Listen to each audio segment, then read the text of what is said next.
ಎಂತ ಚಂದ್ರು ಮಾವ ದೂರ ಹೊಟ್ಟಿದ್ರೆ? ಎಂತಿಲ್ಲ ಕಣೆ, ಇಲ್ಲೇ ಬಂದಿದ್ದು. ಮತ್ತೆ ಚಂದ್ರು ಮಾವ ಸುಶೀಲ ಅತ್ತೆ ಚೆನ್ನಾಗದೇನೋ? ಅವಳಿಗೆಂತ ಮರತಿ, ಅವಳು ಆರಾಮಾಗಿ ಇರ್ತಾಳೆ ಮನೇಲಿ. ಎಂತಕ್ರಿ ಚಂದ್ರು ಮಾವ ಹಿಂಗಂತೀರಾ? ಮತ್ತೆ ಎಂತ ಹೇಳುದೆ ಬಲೆ, ಅವಳಿಗೆ ಎಂತರ ತಲೆ ಬಿಸಿ ಅದೆಯಾ? ತೋಟದ್ದು ಗದ್ದದು ಏನ್ ತಲೆ ಬಿಸಿ ಇಲ್ಲ. ಆ ಟಿವಿಲಿ ಒಂದು ಬಿಗ್ ಬಾಸ್ ಒಂದು ಬರ್ತದ, ಅದನ್ನು ನೋಡ್ಕೊಳೋದು, ಕೆಳಗಡೆ ಕಮಲ್ ಹಾಕೊಂಡ್ ಜೊತೆ ತಲೆ ಐಟೆ ಮಾತಾಡ್ತಾ ಕೂರೋದು. ಓಹೋ, ಸುಶೀಲ ಅಕ್ಕನ ಏನು ಬಿಗ್ ಬಾಸ್ ನೋಡ್ತದ ಮಾವ? ಹ್ಞೂ ಕಣೆ, ಆ ಗಿಲ್ಲಿ ಗಿಲ್ಲಿ ಗಿಲ್ಲಿ ಅಂತ ಎಷ್ಟೊತ್ತಿಗೂ ಸ್ವರೆ ಮಾಡ್ತಿರ್ತಾಳೆ ಮರತಿ. ಆ ಗಿಲ್ಲಿಗೆ ಸೇರಿ ನಮಗೂ ನೆಮ್ಮದಿ ಇಲ್ಲ ಮರತಿ ಮನೇಲಿ.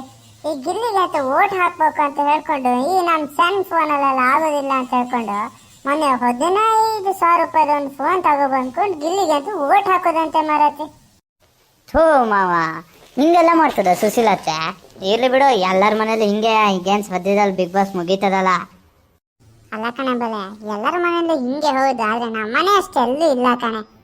ಅಲ್ಲ, ಅಲ್ಲಿ ಬಿಗ್ ಬಾಸ್ ಒಳಗಲ್ಲ ಅಂತದ್ದು ಕಾಮಿಡಿಗೆ ತಮಾಷೆಗೆ ಅಂತದ್ದು ಮಾಡ್ಕೊಂತ ಹೊಡೆದಾಟ ಜಗಳಾಟ ಮಾಡ್ಕೊಂತಿರ್ತಾರೆ ಮರತಿ. ಇಲ್ಲಿ ನಮ್ಮನೇಲಿ ಜಗಳ ಮಾಡಕ್ ಬರೋದು ಮರತಿ ನನ್ನ ಹತ್ರ. ಅಷ್ಟಾದ್ರೆ ಪರವಾಗಿಲ್ಲ ಮರತಿ. ಈಗ ಎಂತದ್ದು ಬಿಗ್ ಬಾಸ್ ಮುಗಿಯಕ್ಕೂ ಗಿಲ್ಲಿನ ಮತ್ತವಳು ಯಾರು ಅದಲ್ಲ ಅಂತ ಕಾವ್ಯ, ಅವಳನ್ನಂತದ್ದು ಮದುವೆ ಮಾಡಿಸ್ಬೇಕಂತೀವಳು ಈಗ ಹೋಗಿ. ಥೂ ಮಾವ, ಈ ಸುಶೀಲತೆಗೆ ಅಂತ ಆಗಿದೆ, ಹಿಂಗೆಲ್ಲ ಮಾತಾಡ್ತದಲ್ಲ. ಥೂ, ಎಂತದ ಮರತಿ, ನಂಗಂತೂ ಆಗಲ್ಲ. ಇನ್ನಂತೂ ನಂಗೆ ಬದುಕಕ್ಕೆ ಆಗೋದಿಲ್ಲ ಮರತಿ. ಬಿಗ್ ಬಾಸ್ ಒಂದು ಮುಗಿದ್ರೆ ಸಾಕಂತ ಆಗಿದೆ ನಂಗೆ ಈಗ. ಬಿಗ್ ಬಾಸ್ ಮುಗೀಕು ಸರಿ ಆತದ ಮಾವ, ನೀ ತಲೆ ಕೆಡ್ಸ್ಕೊಂಬೇಡ, ಸುಮ್ಮನಿರು.